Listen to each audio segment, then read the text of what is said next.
नमस्कार, स्वागत आपका अवर टीवी न्यूज में। मैं हूं आपके साथ शालिनी। आइए बढ़ते हैं आज की बड़ी खबर की ओर। साउथ दिल्ली के मालवीय नगर इलाके में अरुणाचल प्रदेश की 3 महिलाओं के खिलाफ नस्ली गाली गलौज और क्रिमिनल धमकी के आरोपों के बाद दिल्ली में केस दर्ज किया गया है। रिपोर्ट्स के अनुसार ये घटना 20 फरवरी को महिलाओं के किराए के घर के अंदर एक इलेक्ट्रीशियन के ड्रिलिंग के काम से उड़ रही धूल को लेकर हुए झगड़े के बाद हुई। आरोपी, जिसकी पहचान हर्ष सिंह और उसकी पत्नी रूबी जैन के तौर पर हुई है, ने कथित तौर पर इस मुद्दे पर महिलाओं से बहस की।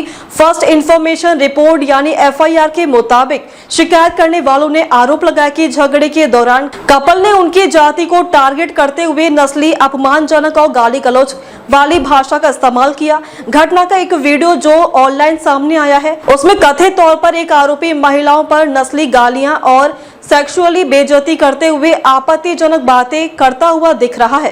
पुलिस अधिकारियों ने कंफर्म किया है कि मालवीय नगर पुलिस स्टेशन में भारतीय न्याय संहिता यानी बीएनएस के सेक्शन 69, 351, 2, 35 और 196 के तहत केस दर्ज किया गया है। ये इंडियन पिनल कोड यानी आईपीसी के सेक्शन 509 यानी किसी महिला की इज्जत को ठेस पहुंचाने के लिए कोई शब्द, इशारा या काम, 506 यानी आपराधिक धमकी, 553 ए यानी अलग अलग ग्रुप के बीच दुश्मनी बढ़ाना और 34 कॉमन इरादा के तहत आते हैं। सूत्रों के अनुसार घटना के बाद बिल्डिंग ब्रोकर को कथित तौर पर महिलाओं से 2 महीने के अंदर फ्लैट खाली करने को कहा और रिपेयर का काम होने का हवाला दिया।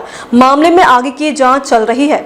अरुणाचल प्रदेश के सीएम ने भी इस पर अपनी प्रतिक्रिया दी है। दक्षिणी दिल्ली के मालवीय नगर में रह रही अरुणाचल प्रदेश की हमारी 3 युवा बहनों के साथ हुई नस्लीय दुर्व्यवहार की शर्मनाक घटना की मैं कड़े शब्दों में निंदा करता हूं। ऐसा व्यवहार पूरी तरह से अस्वीकार है और हमारे समाज में इसके लिए कोई स्थान नहीं है।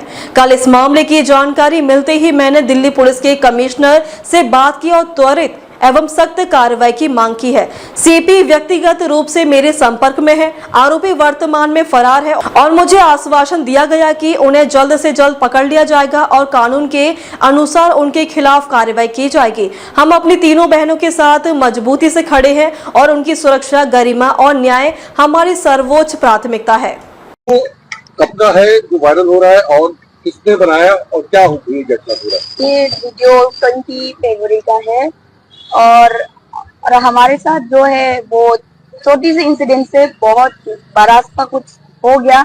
जैसे कि इलेक्ट्रिशियन की गलती के कारण से, उनके एब्यूजिव लैंग्वेज के कारण से, जो हमारे कल्चर, हमारे नॉर्थ ईस्टर्न के स्टेट के बारे में, जो लेडीज वुमेन्स के बारे में जो उन्होंने बोला है, उसके कारण से हम ये एफआईआर दर्ज करवा रहे हैं। अच्छा, आप यहाँ पे दिल्ली में क्या कर रही हैं और कब से हैं दिल्ली में? मैं दिल्ली, नोएडा में 2 साल से रह रही हूँ। दिल्ली में मैं 6 महीने से रह रही हूँ और मैं यहाँ में यूपीएससी की कोचिंग ले रही हूँ। मैं अरुणाचल प्रदेश से आई हूँ। आप सिविल की तैयारी कर रही हैं गवर्नमेंट जॉब के लिए, और आरपी की कमेटी के ऊपर जिस तरीके से ये टैग लगाया जाता है, किस तरीके से देखती, किसी को करेक्टर सर्टिफिकेट क्यों दिया जाता है और नॉर्थ ईस्ट के लोगों को खासतौर पर क्यों दिया जाता है? मुझे खास तौर पे ये लगता है कि हमारे वहाँ के लोगों को वो हम अलग दिखते हैं, थोड़े से अलग। हमारे हिंदी इतना शुद्ध नहीं होता, इतना हम बोल नहीं पाते इतने अच्छे से। उनके कारण से उनको लगता है कि हम इंडिया के पार्ट है ही नहीं, हम तो कहीं और, चाइना या फिर कहीं और देश के हैं। तो उसके कारण से उन लोगों को लगता है कि वो हमें कुछ बोलेंगे और ये जो हमारे पुलिस जो हमारे लिए रहते हैं वो हमारे लिए कुछ नहीं करेंगे और वो उनका सपोर्ट करेंगे। इसके कारण से वो लोग, ज्यादातर लोग वही सोचते हैं कि हम नॉर्थ ईस्ट, मैं जैसे अरुणाचल प्रदेश है, मैं अरुणाचल प्रदेश में इंडिया का मेरा एक अंग है, हम इंडिया के और हम इंडिया के ही सिटीजन है, जिसके जो लोग समझ नहीं पाते क्योंकि वो अनसिविलाइज्ड है, उनको समझ में नहीं आता कि हम अलग दिखते हैं। उसका मतलब ये नहीं है कि हम इंडिया के नहीं है। तो आप क्या चाहते हैं? अब इस टाइम कहाँ पर है? आई है।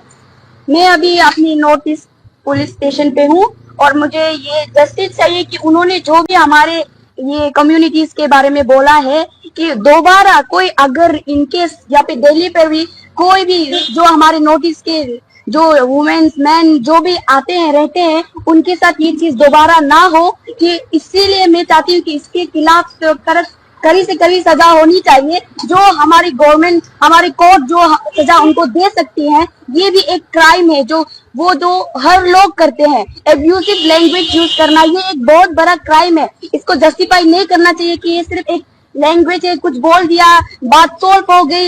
ये एक वर्ड नहीं, ये एक एब्यूसिव लैंग्वेज है जो इंसान को मानसिक संतुलन हिलने पे भी मजबूर कर देता है। अब तक के लिए बस इतना ही। फिर होगी आपसे मुलाकात, तब तक के लिए नमस्कार और देखते रहिए अवर टीवी न्यूज।